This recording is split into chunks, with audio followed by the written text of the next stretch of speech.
चैत्र शुद्ध प्रतिपदा सूर्योदयाला ज्या दिवशी असेल तो नवीन वर्षाचा पहिला दिवस असतो। गुढीपाडव्याच्या दिवशी आपल्या नवीन वर्षाची सुरुवात होते।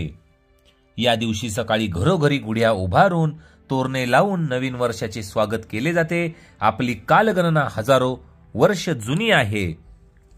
ती ग्रहांवर आधारित कालगणना पंचांगांच्या माध्यमातून आपल्याला कळते, म्हणून संवत्सर आरंभच्या दिवशी गुढी बरोबर पंचांगावरील गणपतीचे पूजन करण्यास सांगितलेले आहे। हा उत्सव घरोघरी करावायचा असल्यामुळे आपण स्वतंत्रपणे राहत असल्यास आपल्या घरी ही पूजा करून गुढी उभी करण्यास काहीच हरकत नाही। त्याकरता असे कोणतेच बंधन नाही। त्यामुळे गुढीपूजन पंचांग पूजन अवश्य करावे।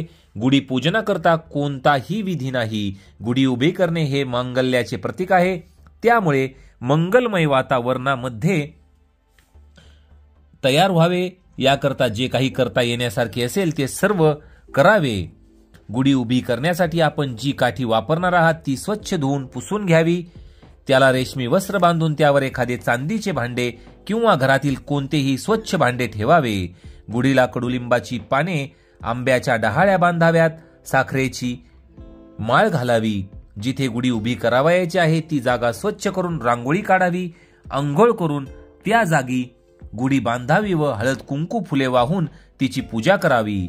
ब्रह्मदेवाने या सृष्टीला चालना दिलेली असल्याने या गुढीलाच ब्रह्मध्वज असेही म्हटले जाते। म्हणून ब्रह्मध्वजाची पुढील मंत्राने प्रार्थना करावी।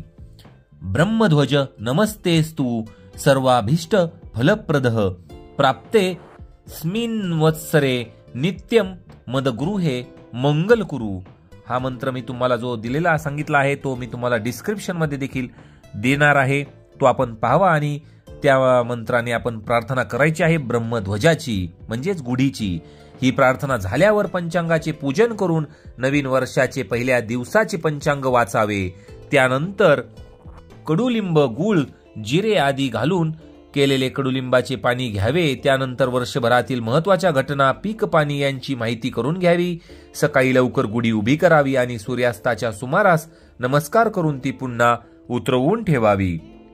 श्रोते हो, 2024 हे वर्ष आता सुरू झालेले असून या वर्षी एप्रिल महिन्यामध्ये गुढीपाडवा जो आहे तो 9 तारखेला आलेला असून मंगळवारच्या दिवशी तो आलेला आहे। आपल्याला गुढीपाडव्याचा हा नवीन वर्षाचा पहिला दिवस मंगळवारच्या दिवशी साजरा करण्यात येणार आहे। त्यामुळे आपल्याला काहीही जास्त विचार करण्याची गरज नाही। एप्रिल महिन्यामध्ये 9 तारखेला मंगळवारच्या दिवशी गुढीपाडवा आलेला आहे। आपल्याला या नवीन वर्षाच्या मनापासून शुभेच्छा। हे जे वर्ष आहे आपल्यासाठी सुखाचे, आनंदाचे आणि भरभराटीचे जावो, हीच माता लक्ष्मींच्या चरणी प्रार्थना आहे। तसेच पुढील जी माहिती आहे ती तुम्हाला सांगत आहे की ब्रह्मदेवाने सृष्टी निर्माण केल्यावर सृष्टीला चालना दिली तो पहिला दिवस म्हणजेच गुढीपाडव्याचा दिवस समजला जातो। आपल्याकडे गुढीपाडवा, अक्षय तृतीया, दसरा, दिवाळी, पाडवा हे 3.5 मुहूर्तांचे शुभ दिवस आहेत। गुढीपाडवा हा 3.5 मुहूर्तांपैकी एक आहे। त्यामुळे नवीन उद्योगाचा, व्यवसायाचा शुभारंभ करण्यास हा उत्तम मुहूर्त समजला जातो। यामध्ये नूतन संवत्सराची सुरुवात करणारा म्हणून चैत्र शुद्ध प्रतिपदेचा दिवस हा एक महत्त्वाचा शुभ दिवस मानला जातो। आपल्याकडे प्रत्येक संवत्सराला म्हणजेच वर्षाला नाव दिलेले असते। इतर कोणत्याही कालगणनेत अशा प्रकारे वर्षाला नाव दिलेले दिसत नाही। संपूर्ण जगावर परिणाम करणारे सूर्य आणि चंद्र यांच्या गणितावर आधारित असलेली कालगणना पंचांगांमुळे आपण समजू शकतो। सूर्याचा व चंद्राचा योग घडत असल्यामुळे तिथीवार आदींवर आधारित चैत्र ते फाल्गुन या 12 महिन्यांची रचना करण्यात आलेली आहे।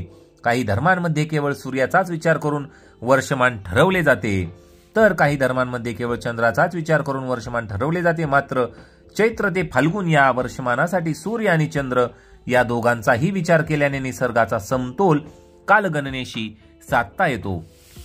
तर अशा प्रकारे श्रोते हो, गुढीपाडव्याची या 2024 मधील गुढीपाडव्याची मी तुम्हाला जेवढी माहिती आहे तेवढी जास्तीत जास्त देण्याचा प्रयत्न केला आहे।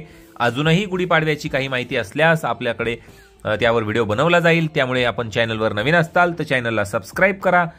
तसेच मराठी भक्ती परिवाराचे आपण सदस्य व्हा। व्हिडिओला लाईक करून जास्तीत जास्त लोकांपर्यंत शेअर करा, कारण ही जी माहिती सांगितली आहे ती कदाचितच यूट्यूबवर आपल्याला परत पाहायला मिळेल, ऐकायला मिळेल।